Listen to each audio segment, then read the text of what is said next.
Welcome and thank you for being a listener of the Dose of Leadership podcast. Currently, we're expanding the conversations beyond just leadership into health, wealth, purpose, spirituality, relationships, and much, much more, because today's leader has to be about all of these areas to lead into the future. Hi, I'm Matt Lilly, and I'm the new host of the previous Dose of Leadership podcast, now called BriteVibe. I've owned 20 businesses over the last 30 years, and I've studied business, wealth, health, strength, spirituality, you name it, I've studied it, and I've learned that you have to grow in all these areas to be the best, well-rounded leader that you can be, not just at office, but also at home. We have an impressive lineup of speakers coming soon, so please stay tuned to the podcast. Thank you for being a listener and part of our Dose of Leadership community, and now we welcome and are excited to have you be a part of our BriteVibe podcast community. Well, Dr. Carol Lourie, welcome to the show today. Thank you so much for having me. I'm really honored and excited to be here with your audience. Yes, we're excited as well because I love what you're doing. In fact, my favorite thing that I've read of all of your stuff is you said, my superpower is figuring out exactly where we need to start to peel back the layers of complex health conditions so that we can fix them together step by step. And I love the fact that you used superpower because I so believe in that. I believe I believe we all have a superpower. And the more people that are living their superpower, I think the more wonderful and magical of an existence that we all will participate in and live in. So what exactly then does that mean that you help peel back the layers of complex health conditions? What does that mean? What does that mean? Well, first of all, I think we need to understand that people are sort of detached or disassociated from their superpowers. And as you get healthier, you become more aware of what yours are. But for me, in my approach to illness, and I've been doing this for over 35 years, you get a really good sense about what drives disease. And right now I'm focusing on women's health issues and a lot on breast cancer, providing supportive and integrative care. But I work with women with all types of what I would call chronic illness or I have a disease that nobody can figure out what the problem is. Mm-hmm. And I think we need to start out with the fact that there is always a reason for illness. Right. And if you have that as a foundational approach, and then you begin to go through stacking the diagnostic tools that are available to us, all the regular standard medical tools I'm a firm believer in, and then we add maybe some specialized functional medicine testing, and then we begin to look at the emotional and traumatic component of illness. Mm-hmm. And what is the message that your illness is bringing to you if you begin to check in with your body and talk to the disease, what comes up? And I think that's when I first started talking about that, women looked at me like, what is this woman doing? But you'd be surprised what comes out when you begin to have a dialogue for your disease with your disease, as opposed to thinking it's something that we need to fight or have a war with or attack or conquer, which are all terms used around cancer. Right. That's an inflammatory approach that's not going to help you or the world at all. Interesting. So yes, because you're a naturopath, acupuncturist, and homeopath. Mm-hmm. And so then how do you typically address cancer? I mean, just for people that are either haven't had this occur, I mean, it seems like everybody's been touched by cancer, right? There's almost no way to not be touched by cancer. I know. And so one, do you have kind of help us understand maybe where cancer comes from? Is that something that you kind of explore? And then what's your practice involve? Well, I am an integrative practitioner, so I believe in taking the best of both worlds, which is medical oncology and then the natural and holistic modalities that I've learned as a naturopath and an acupuncturist and a homeopath. Plus, I've done years of specialized testing in studying in oncology. So I have a lot of skill set and knowledge about the fact that cancer is a metabolic disease. And what that means is there are many driving factors that go into creating cancer. And it's not just the tumor. So we need to understand on a little deeper level, and we do that through testing, what's happening with the blood work. There's very certain testing that we want to find out. For example, how is the person metabolizing sugar? and because sugar is a driving force in cancer.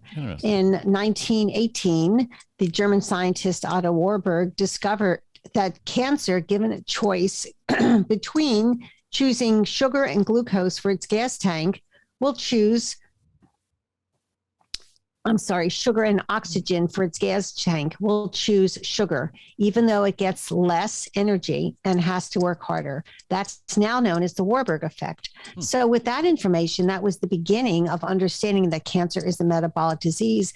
We can now address that by really reducing the amount of carbohydrates and sugars somebody eats.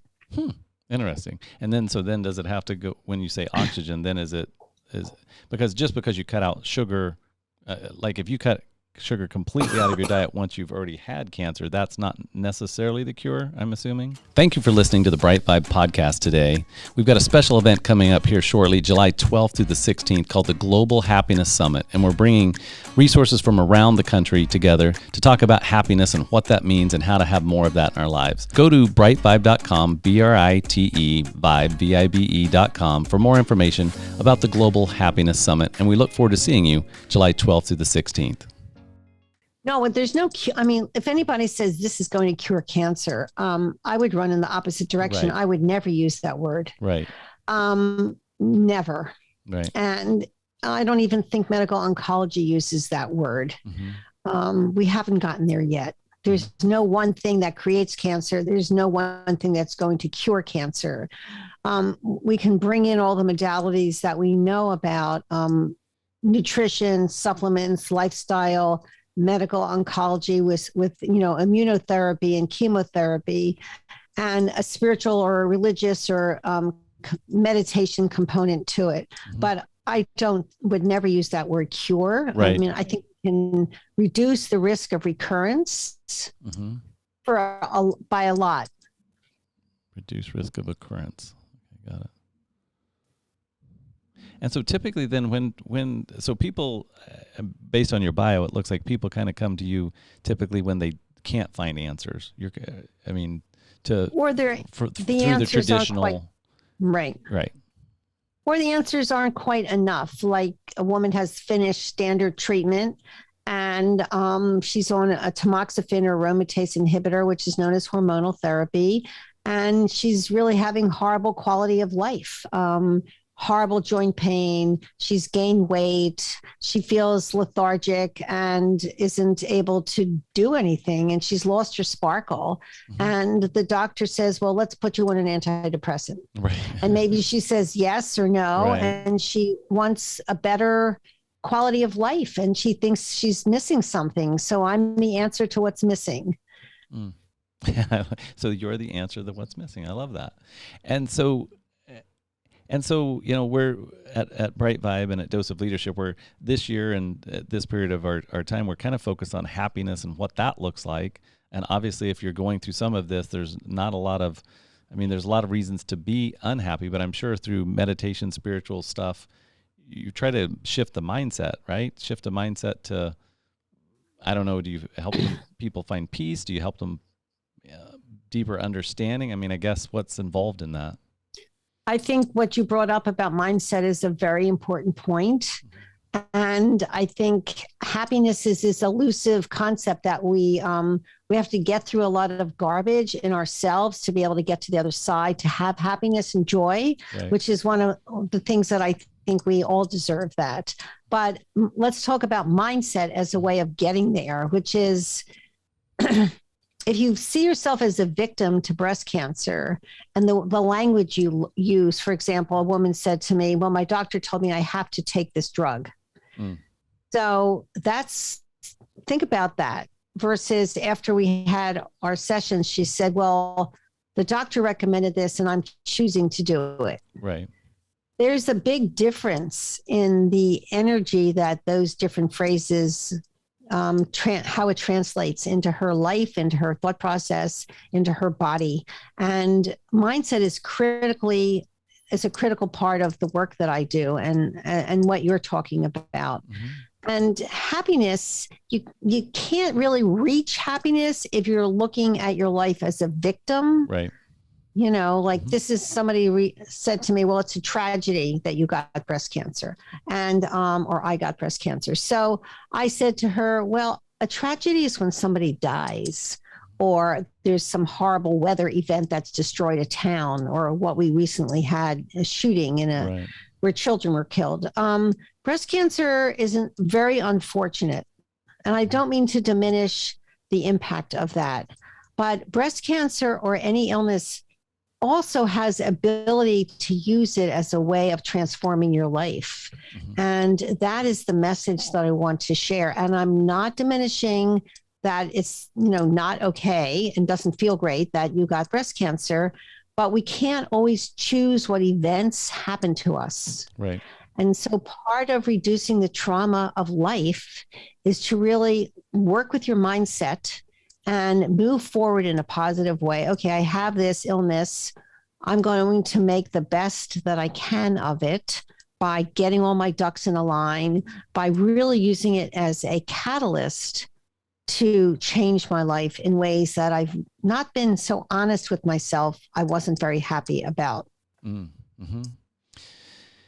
Yeah, there's a lot there. I mean, to your point, one thing doesn't cause it and one thing doesn't cure it. It's kind of, every and all things, I would think, affect every and all things, right? There's, yes, from mindset to diet, you talked about sugar, to, I'm sure, many other factors that factor in that I've read about. So for our listeners and our viewers, I guess, what are some maybe myths or misconceptions that you run into on a daily basis or in your practice that could help people dispel some things, to bring clarity? And then the second part of that would be kind of, what would you want people to know that are just starting down this road, or if they've only been down the traditional medicine route, things to consider? So if we just start with the piece, what are some myths and some things that maybe misinformation that's out there in the public arena? Great. I'll start out with the fact that most people think eating oatmeal is a great thing to eat for breakfast. Okay. It's not. Okay. And I'll tell you why. A lot of definitions of oatmeal that people have are those little instant packets that they then pour into a bowl and add hot water or milk. It's a very processed grain at that point. And even if you're using steel cut oats and they're organic and you're making it from scratch, it's still a carbohydrate. So how you start your day, the way you start your day determines the metabolic messaging that your cells will expect from food throughout the day. And we don't want that metabolic messaging to consist of carbohydrates or sugar. We want it to be protein and vegetables. And so I recommend that when you make your dinner, if you're not doing intermittent fasting, then you have your morning meal, you have some green tea, which has a lot of anti-cancer benefits, organic green tea instead of coffee first thing. And then you have your protein and vegetables for breakfast. Our society is the only society that's been brainwashed to think that breakfast is cereal in a box with milk, or a Pop-Tart, or a donut, or a pastry, and a frappy sugar coffee. That's really unhealthy, and it's the cause of rising diabetes and obesity, and one of the contributing factors to cancer in America. So if we could just start eating differently in the morning, that would make a big difference. Another misconception that I think people have is when they're finished treatment, if they're taking their hormonal blocking therapy, they don't need to do anything else. And I've had doctors say, you're fine. And they don't need to take care of their bones, because those drugs also have a high risk of causing osteopenia and osteoporosis. And I'm always surprised when women come to work with me and the doctors say, well, they told me I was fine. So I think I think we need to begin to bring integrative care more into mainstream oncology, because it's not one or the other. It's taking the best of both worlds that really is going to provide women and men the care that they need in their life. Now, the other part of your question is, if a woman is just, and I'm talking about women, men do get breast cancer. Right. But most people I work with are women. So a woman's recently diagnosed, and the number one thing is you need to take a breath. It's not a surgical emergency. There is this tendency to rush you into a biopsy, and I think there's a lot to organize and get together. If your life is going to be disrupted, it's okay to take a week or two. You might want to seek a second opinion. And to be prepared when you go in for a biopsy, and seek out someone such as myself to guide you from the very beginning, because going through chemotherapy and surgery and radiation, or one of the versions or all three of them, is an arduous journey. And there are absolute science-based protocols that you can utilize to make that experience healthier and easier for you. And such as, you don't want to eat a steak tonight and go for chemotherapy tomorrow and think that you won't be sick. Right. So we want to prepare for chemotherapy. And this is science-based. Intermittent fasting has shown that when you starve your body, the cancer cells go into, oh my goodness, I'm starving. And the healthy cells go into, oh my goodness, I'm going to close down. So when you get the chemotherapy, the cancer cells take up more of the chemotherapy and the healthy cells are protected. There's research articles about this in PubMed. This is not some touchy-feely thing that So you need to prepare for chemotherapy. And you want to adjust your supplement protocols 3 days before you stop taking your supplements, and you don't take them for 2 days after. So you want to be respectful of the chemotherapy, because it is medicine that you're doing, and you don't want to be doing anything to potentially interfere. But on the other side, some doctors say no vitamins, no herbs. And unfortunately, that's not science-backed. Right. That is a statement that is, it is possible to take the right supplements at the right times, so it supports a woman's ability to get through treatment and be healthy as possible. That's amazing.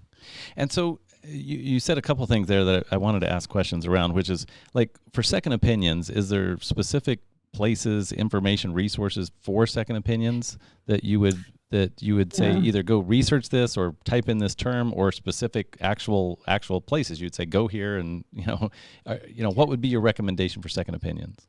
Well, I think it depends where the person lives and what their insurance is going to cover. And, I was working with a woman in North Dakota in this little town, and she had an unusual type of cancer. And without being disrespectful to the doctors there, I felt like she would get better care. So she went to one of the major cities in North Dakota. She had to travel, and she sent her blood work and a pathology report over. And actually, I think now that she had a Zoom appointment.